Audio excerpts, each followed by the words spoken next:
Ano yung naging parang gateway para gumanda ang buhay niyo? Nag-DPWH kami. Ano karaming kotse meron kayo? Parang personal use lang namin, nasa 30 plus na yata siya. 30 plus? 40. Ano, gamit niyo ba lahat yan? Hindi na nga. Sa dami.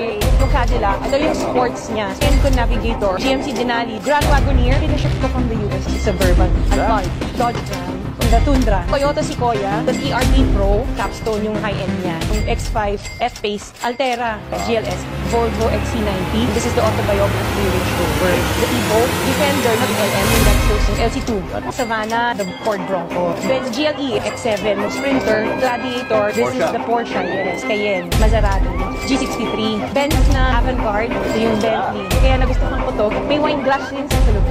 Mercedes-Benz Maybach. Rolls Royce. Kulinan.